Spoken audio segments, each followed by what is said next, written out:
White Claw, I can't stop. Fuck around, make my 40 pop. Alright, in this video I want to talk about the Karma Seal and specifically the different forms of the Karma Seal. I do want to point out there's a bunch of things surrounding the Karma Seal, but I don't necessarily want to talk about a lot of that in terms of like exactly how you get the Karma Seal, the downsides of the Karma Seal. I just want to talk about the different forms of the Karma Seal that we did see already up until this particular point. Now to be specific, at this particular point we're at episode 193 and I believe chapter 55 of the Boruto manga, so of course there might be some other information that comes out. And one of the things that I definitely do want to stress, and you can't necessarily stress this enough, we don't know everything about the Karma Seal. In the next chapter, literally there could possibly be something that could possibly turn all this upside down and I potentially have to make a brand new video. But as of right now, I do want to kind of talk about exactly what we know about the Karma Seal and specifically going through all of the forms of the Karma Seal. Now the first one is going to be the diamond. Now the diamond pretty much does nothing. This basically just shows that you actually do have the Karma Seal. One of the interesting things about the diamond is that it doesn't necessarily always have to be on the hand. We understand that it was on the hand of Kawaki and Boruto and Cole, which we didn't necessarily know from before, but also it's on the chin of Ishiki Otsutsuki. Now we don't know exactly why it's on Jigen's chin or exactly how he got it there, but we just know it's on his chin. Now the second form is going to be the expanded Karma Seal. Now this right here pretty much gives you all the basic abilities of the Karma Seal, and to this day we really don't know all of the abilities that the Karma Seal actually gives you. Now I just want to go through a couple of things that I think the Karma Seal actually does give you. Now the first thing is going to be obvious, it's going to be a heightened level of speed and strength. When we see Kawaki activate the Karma Seal when he was fighting against Garo, it was completely night and day. He was faster and stronger than he was before in the manga and in the Boruto anime, even though we didn't necessarily get to see Kawaki get busy in the Boruto anime much against Garo, which you got the point. Now not only that, chakra absorption, which is the biggest and I think the main thing about the Karma Seal that of course Boruto and Kawaki are probably going to be using every single time that they do activate the Karma Seal. Not only that, time space ninjutsu, which is super interesting. Now we don't necessarily exactly know how they do this. Boruto, even though he did it multiple times, still doesn't know how he does it. The first time that Boruto did it, he needed the help of Kawaki, but the second time he did it, he didn't necessarily need the help of Kawaki. There is still no clean and clear cut way of how you actually do it. Jigen himself though, he was able to do it like in an instant. Like he was completely comfortable with doing it. And I think Boruto is going to eventually get used to this in the future and potentially use this all the time, which is going to be even better, man, because while using time space ninjutsu, you don't necessarily waste any chakra that you actually have.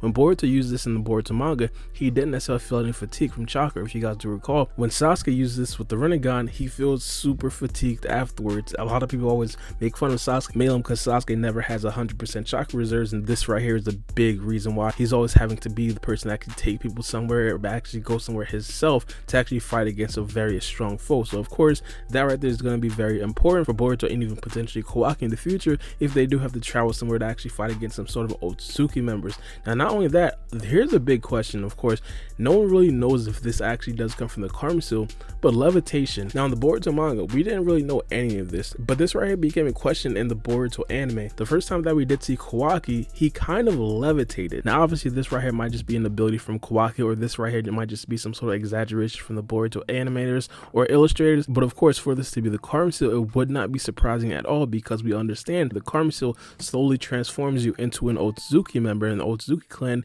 they pretty much all can fly. So of course this wouldn't necessarily be anything too crazy, and I think eventually if this wasn't necessarily because of the sense of the Karma Seal, Boruto himself, because of the presence of the Karma Seal, might eventually be able to fly. Boruto manga wise and of course even anime wise hasn't necessarily shown the ability to actually fly, but I think this right here is definitely going to be something that we should be looking forward to in the event that he does potentially actually does fly. Now another thing that might just be Kawaki centric is going to be the bio energy blast. This right here is not derived from chakra. Kawaki himself, while the Karma Seal was actually activated, used some sort of bio energy blast multiple times against Garo, which pretty much ended Garo's life in one of the best fights in Boruto anime history. But regardless, this right here could have potentially came from the Karma Seal. The reason why I say it could possibly have something to do with the Karma Seal is because we didn't necessarily get to see Kawaki use this when the Karma Seal was not activated. Obviously he was in a pretty much like a life or death situation fight with a character called Garo, even though Garo wasn't necessarily trying to kill him. Kawaki himself should have pulled out all of these stops, and because Kawaki didn't necessarily use this blast before he activated the Karma Seal, that makes me think that this right here actually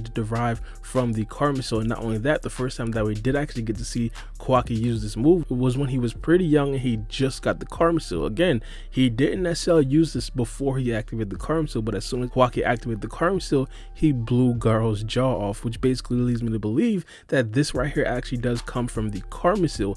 Now, another thing that we just found out, which is anime wise, and I think this right here is going to be very important in the future in regards to a lot of the information that we did get from the Boruto manga, the anime is going to expand on a lot of the things that the manga just cannot do. And because the manga is just simply black and white, we were not going to get this bit of information in the Boruto manga. In the Boruto anime, when we seen the fight with Kawaki versus Garo, Kawaki's Karma-Seal started to glow. Now it glowed red and Boruto's Karma-Seal glowed blue. Now we understood that this was going to happen mainly because we seen it in the first scene of the first episode and of course the first chapter in the Boruto manga. It started to glow. Now it seems like this right here also gives the Karma-Seal and the user a multiplier, obviously speed, strength, and jutsu as well. Because this just came out, we don't necessarily know a lot of the information regarding the glowing Karma-Seal, exactly what it could potentially do that the other Karma-Seals can't necessarily do. But in my opinion, I think this right here is going to be the most supreme version of the Karma-Seal without the horn. I'll get into the horn a little bit later. I think it's going to be the most supreme just because of the way that they introduced it. When Kawaki was pretty much about to finish Garo, his Karma-Seal started to glow and it even started to ring a bit. Now specifically how Kawaki did actually get to glow, I have absolutely no idea, but of course there is a theory, is the fact that Kawaki absorbed a lot of chakra to basically get his Karma-Seal to glow. Once Kawaki absorbed a bunch of chakra from Garo, then his Karma-Seal basically filled up with all that chakra and of course made the Karma-Seal that much stronger. And something that definitely supports this theory is the fact that Boruto's Karma-Seal at this particular point, because it was resonating off of Kawaki's Karma-Seal as well, Boruto's Karma-Seal started to glow a bit, but it wasn't necessarily running all throughout the Karma-Seal like how Kawaki's Karma-Seal was actually glowing. Now the reason for that might be because Boruto did not absorb any chakra, and of course thus you can't necessarily get all that chakra running through the Karma-Seal. So of course I think that right there might be the reason why their Karma-Seal does actually glow, is the presence of extra chakra fueling the Karma-Seal. Now the last form that I'm going to be talking about is going to be the most strongest form of the Karma-Seal, and is going to be the Karma-Seal with the horn. Now this right here seems to be an even bigger multiplier than the expanded Karma-Seal and the glowing Karma-Seal. There are still going to be a lot of questions surrounding this Karma-Seal form, especially how they actually enter this form. We understand that Boruto entered this form when Momoshiki took control over Boruto's body. Now here's the important thing, I believe that Boruto can enter this form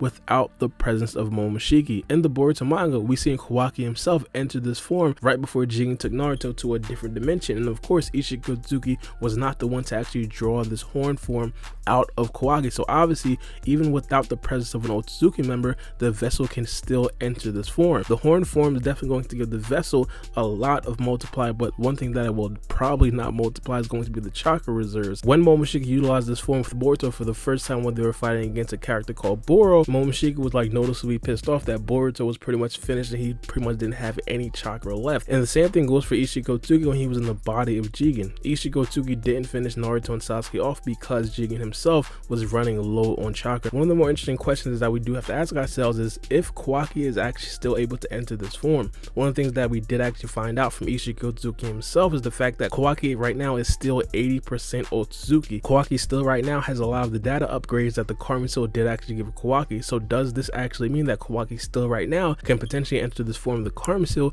and gain that horn back? But regardless, as of right now, these are the things that we do know about the Karma-Seal, and obviously the information about the Karma-Seal is still going to be growing, especially with the appearance of the brand new white Karma-Seal that we did get to see from Code. And I do want you guys to add some input in the comment section below. If you guys think I missed anything or if I'm wrong about anything, let me know in the comment section below. I'll probably make an update when we do get some more information about the Karma-Seal in the Boruto manga and the Boruto anime. But it's been your boy Barbie, and we out. It's a knife.